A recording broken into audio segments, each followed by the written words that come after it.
To me, Saturday's a character game. We haven't lost 2 games in SEC play in a long time. We have to come out, obviously, and play a lot better on defense. Our guys got to give better effort. I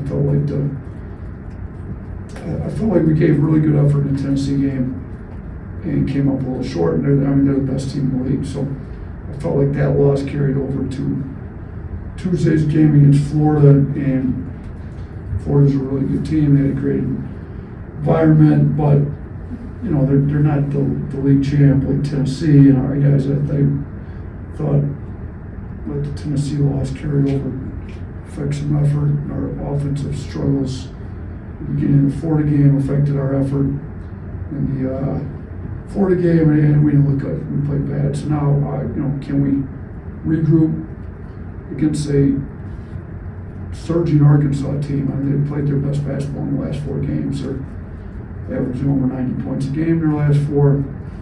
Khalif Battles got the best 4-game stretch in over 20 years in the SEC, which is crazy to think about. All pros that have come out of the SEC, to think that he scored more points in 4 consecutive games than all those guys. Even this year with Connect, he's, as much as Connect's gone on a tear, Khalif Battles scored more in a 4-game stretch than even Connect has. So, we're going to have to guard better. It's senior day. We're going to honor all 6 of our seniors. It's different with senior day now with the COVID year, because you get all these guys that aren't done with their eligibility. So you get, are they coming back? Are they not? We just decided to honor all 6 guys that are seniors. The only one that's exhausted his eligibility completely after this year is Estrada, but we don't want to put guys in positions to have to decide whether to honor or not honor. We're just going to honor all 6 of those guys, and then I think the other guys will all graduate, and it's up to them whether they want to decide to use their COVID year or not after this year. So got senior day, we've got spring break going on. I'd like to make a plea to all the students that are around still, and they can stick around and fill up the student section. We've had unbelievable home environments for all of our SEC games. We need to do it again. So anybody that's debating whether to stick around, you can make your trip to the beach. We've got an 11 a.m. tip. You can leave as soon as the game's over. You'll still be down on the beach and plenty of time to enjoy the whole week. So make a plea to get the student section filled up, but our players are going to have to bring it whether student section's filled up like it's been or not. And to me, that's why it's a character game. Like, we got to bounce back after 2 losses. Are we winners? Do we have a competitive edge about us? Or, because we're not playing for a league title anymore. We're not playing for other than pride and some seeding. Like, if we do win, I think we guarantee ourselves at least a 2 or 3 seed in the SEC tournament, and obviously helps with the NCAA tournament. So we're going to see what our guys are made of Saturday, and we have to play against a team that's got plenty of talent in Arkansas, and they're playing their best basketball coming into the season, so they're going to be ready to go for sure. Charlie, you mentioned Khalif Battle. Looking at the film, what do you think he's done so well the past 4 games, and how do you go about slowing him down? Yeah, he gets the free throw line a lot. He's averaging almost 16 free throw attempts a game. So, one, we got to keep him out of the paint without fouling him. 2 is Arkansas has traditionally been very good in putting their best players in good isolation situations where they're able to go one-on-one with good matchups. So we got to try to keep the matchups the way we like them, and then we got to give a lot of help, off some other guys on the floor that we can help off of, because he's playing as well as anybody in the country right now. So yeah, we got to keep him off the foul line as much as possible and keep him out of the lane. He's also their most, when you look at shot geography, he's the guy that shoots the most efficient shots. A lot of their other guys shoot a lot of tough mid-range. If you look at percentage of shots coming from the free throw line to rim and threes, he's by far and away the guy that shoots the most percentage of shots from 3 free throw line and at the rim. So, we got to take his 3 away, and then we got to try to force him to shoot, to contest the 1-2s that the rest of his teammates take. That he's he hasn't shot as many of those. And he's been able to get the line, he's been able to get the rim, he's been able to knock down threes, so we got to try to take those away. Yeah, I wanted to ask kind of what this senior class has meant to you and how unique it is that none of them except for Max started their career in Alabama. They're all transfers. And then besides that, also, could we get an update on Ryland and his injury? Yeah, so I think it's the way college basketball has become over the last few years, just with the transfer portal and kids coming in. It's, you know, they're all really good players. They're all a big part of us winning this year. But I think the days where you see a really high-level player stick around for 4 straight years, you're not going to see as much of that. I mean, hopefully we get some. We get some really good high school players that want to stay here, but you know, some of the high school players are really good and they get to the NBA right away, and so I think they're really good. And if they're not getting the NBA right away, it's time to find community grass somewhere else, is what it seems like a little bit, rather than sticking around and trying to make it work at the place you're at. So I think, and sometimes the transfers make sense. Like, I mean, you look at a lot of the transfers we took. I mean, Aaron, Grant, Nick, Mark, and Wrights all started at a lower level school. So if you're playing really well, it's not like they're running from competition. They played really well where they were at, and they were able to work their way up. I mean, you know, Estrada started at St. Peter's, played great, and was able to play his way up. Grant at North Dakota State. Pringle started his career at Wofford. Sears, you know, went to Ohio, and Wrightsville went to Cal State Fullerton. So we're a higher level than all those. So I think those are, you know, transfer decisions that make sense to move up, play against the highest level, and I think you'll see a lot more of that, you know, as we move forward with the way the transfer portal is working. And then Ryland, you asked about Ryland. Yeah, his MRI, we got his MRI results back yesterday. The calf strain, the MRI results were a lot better than what we had feared they might be. So he's on a day-to-day basis right now, just working through with Clark as many hours as he could be in training room, trying to get him back as quick as possible. But I don't know for sure when he'll be back. Johnny. Hey, Coach, you've challenged this team multiple times to guard better. During practice, is there a guy in there that's taken it upon themselves from a leadership perspective to try to will the guys to up their effort? And have you seen that translate when the game starts? Yeah, that's a great question, because that's what we need to have happen, is somebody really step it up. I'll say this, since Wrightsville's been back and he's had a couple good days of practice, I think he's been, you know, maybe it's he was out long and realized what he's missing, and he's got fresh legs. He's been great. His energy, his talk, his making tough plays.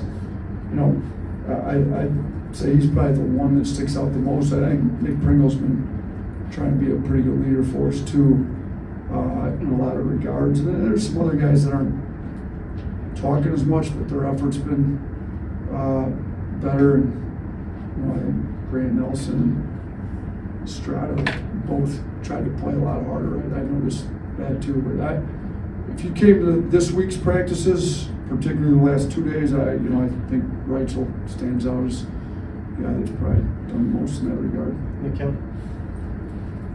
Yeah, I want to ask you about Adam Bowman. He's probably been with him a while, but what does he specifically do that helped his team do what it does and work well, and just even with game planning things? Yeah, so this is my 9th season with him, which is a long time in this business.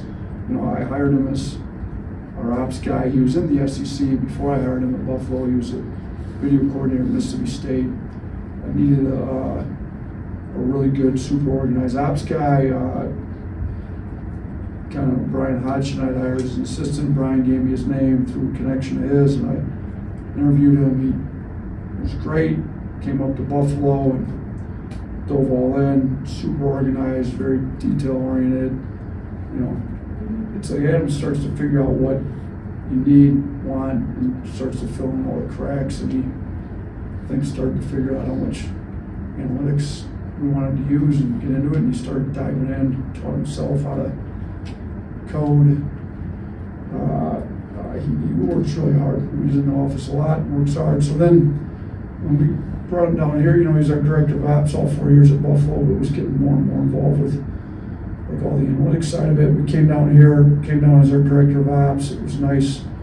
We had an assistant ops that Alex has said had kind of been running everything. As an assistant, she was able to still run a lot of the ops stuff, even though his technical title was director of ops. Well, she was doing most of the ops work. So he was able to really dive into analytics, and we were able to, kind of create that director of analytics and scouting. We took all the non-basketball stuff off his plate, gave it to her, and moved her up into ops, and then made him the director of analytics. So once he went all in on the basketball side, and that was still when the rule was you couldn't coach on the floor. So he's all basketball off the floor. I just made him over all of it. So he was over the video guy, over the analytics, which he ran. We got a lot of GAs and stuff involved with it, over scouting and everything. So he fills it. He knows all the ops stuff, so he's great. He's been there. He fills in all the non-coaching basketball related stuff, and he's really educated himself a lot on analytics, how to create the reports, how to run an analytics team, how to code based on the video. So he's good. I mean, Coach Bonhomme came from the NBA and made the point that what we're doing analytics-wise here is a lot better than what a lot of NBA teams are doing on a day-to-day basis, practice reports, or we're getting the game stuff. So he's been that guy that's really done that. One of the answers I give you enough what you're looking for. Yes.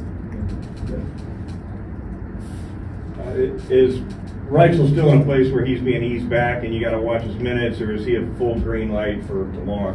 Man, as far as I can tell, he's at a full green light now. Again, we're trying not. Yesterday's practice to me would have been the one, because we were off Wednesday, and so we went harder Thursday. And if he responded to that one well, which he did, he was able to go all of today. Now today was very short, the day before the game, but he was able to participate fully today. As long as tomorrow he's still in a great place, because it's every day is a new checkup, then I think as long as I get great feedback tomorrow, I think it's full go.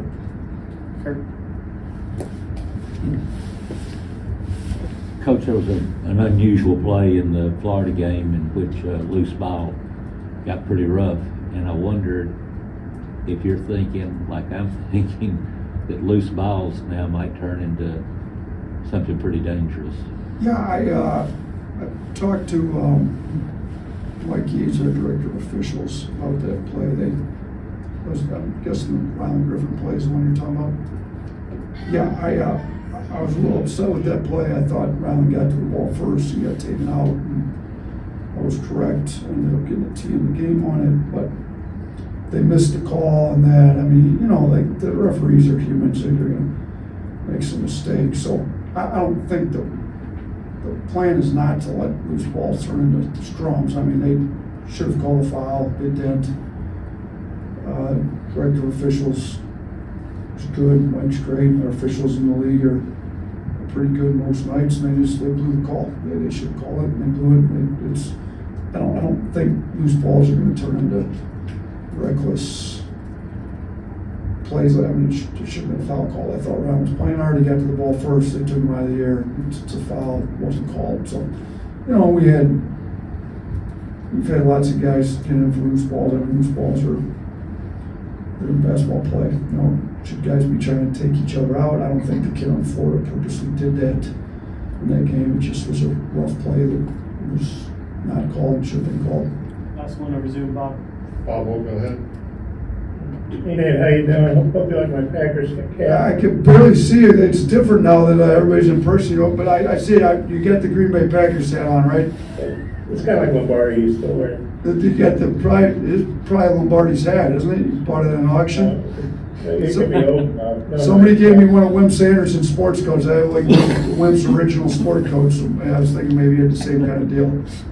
I just got it online a couple of years ago. But hey, I was wanting to ask you, the Kentucky Arkansas game last week, that was it looked like you guys could have played a game like that, the way you get up and down the court. And like you alluded to, Arkansas's offense has been much better of late.